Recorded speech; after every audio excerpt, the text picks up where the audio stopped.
सतगुरुदेव की जय हो। सत साहेब बंदीश्वर कबीर साहेब की जय। बंदीश्वर गरीबदास जी महाराज की जय। स्वामी रामदेवन जी दादा गुरु महाराज की जय। बंदीश्वर सतगुरु रामपाल जी महाराज की जय हो। सत साहेब। मैं सुदामा दास बिहार सासाराम से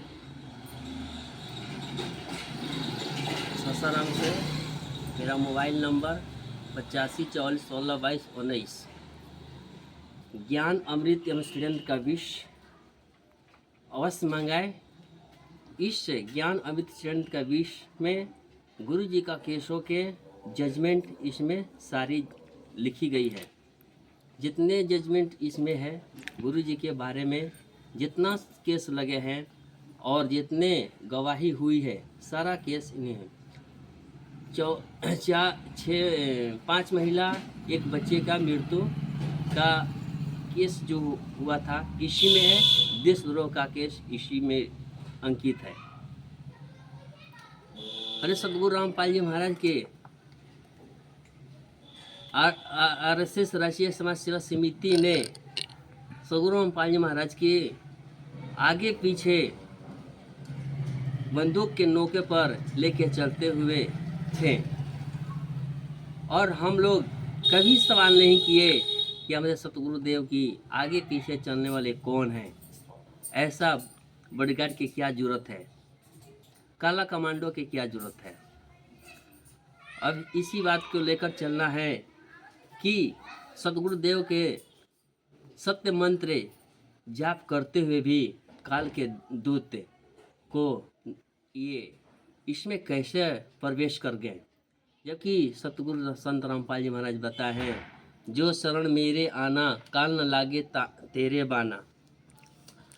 तो परमात्मा इस मंत्र ऐसा हम लोग के दिए हैं। पहला मंत्र, दूसरा मंत्र हैं, सतनाम से बताए हैं कि सतनाम ऐसा मंत्र है, काल के 14 कोटि यम के दूत अगर आएंगे और एक मंत्र हो जाए कि भाग जाते हैं और काल ब्रह्म भी उस बीच समय आ जाते हैं, उसका भी बाण लग जाता है, वो उठ नहीं पाता है। तो ऐसा क्यों हुआ?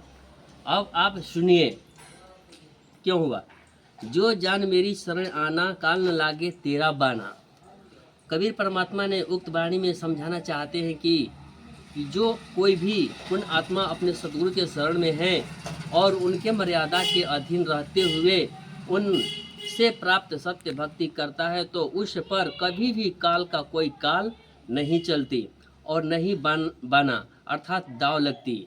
हमारे सतगुरुदेव जी नित्य नियम में हम सभी पुण्य आत्माओं को हर रोज एक वाणी बुलवाते हैं कि सतगुरु जो चाहे सो करही 14 कोटि दूत यम डरही।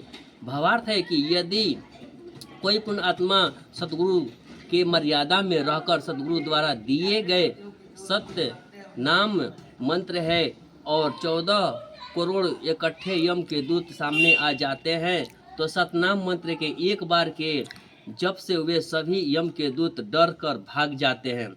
इतनी ताकत है कि सतनाम मंत्र में गुरु जी ने ये यहाँ तक बताया है कि यम के दूत की कौन कहे, यदि काल ब्रह्म भी सामने आ जाए तो इस मंत्र का मात्र एक के बार जाप से काल ब्रह्म बहदवास होकर डर भाग जाता है। सतगुरु द्वारा दिए गए उपरोक्त ज्ञान में तनिक भी गलत होने का गुंजाइश नहीं है, मगर उपरोक्त वाणियाँ तभी सत्य सिद्ध होगा जब सतगुरु की मर्यादा निभाई जाए। अब आप पाठगण से मेरा प्रश्न यही होगा कि दिनांक 18 नवंबर 2014 को बरवाला आश्रम में समर्थ सतगुरु श्री रामपाल जी महाराज के रहते हुए तथा वहां पर मौजूद लाखों प्रथम मंत्र प्राप्त पुण्य आत्माएं, हजारों सतनाम मंत्र प्राप्त पुण्य आत्माएं एवं सैकड़ों सरनाम मंत्र प्राप्त पुण्य आत्माएं माइक पर सतगुरु के आदेश होने का सुन जानकर लाखों प्रथम मंत्र, हजारों सतनाम मंत्र, सैकड़ों सरनाम मंत्र प्राप्त पुण्य आत्माओं ने अपने अपने प्राप्त मंत्रों का जाप की गति बरवाला आश्रम में एकत्र रूप से बढ़ा दी गई थी। फिर भी काल ब्रह्म के दूतों ने ऐसा उत्पात मचाए कि 6 लोग की मृत्यु का दोष हमारे सतगुरुदेव के सिर चढ़ा। आखिर ऐसा क्यों? काल ब्रह्म का ऐसा बना अर्थात दांव लगा। दूतों का उत्पात मचाने का अवसर कैसे लगा?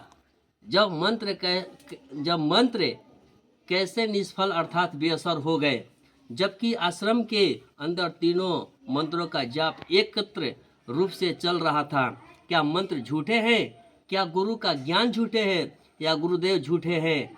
उक्त प्रश्न युक्त तथ्यों पर पुण्य आत्माओं को चिंतन करने की जरूरत है कि आखिर ऐसा क्यों हुआ, क्यों मंत्र बेअसर हो गए, घटना कैसे घट गई, इतना उत्पात कैसे मचा। इसका उत्तर मेरा मत है कि किसी ने अपने सतगुरु से मंत्र प्राप्त किया था और न ही कोई पुण्य आत्मा अपने सतगुरु के मर्यादा को निभा रहा था। सबने मर्यादा खंड किए हुए थे। सबने राष्ट्रीय समाज सेवा समिति के आदेशों निर्देशों पर चल रहे थे। समिति के मर्यादा को सिर रखे चल रहे थे।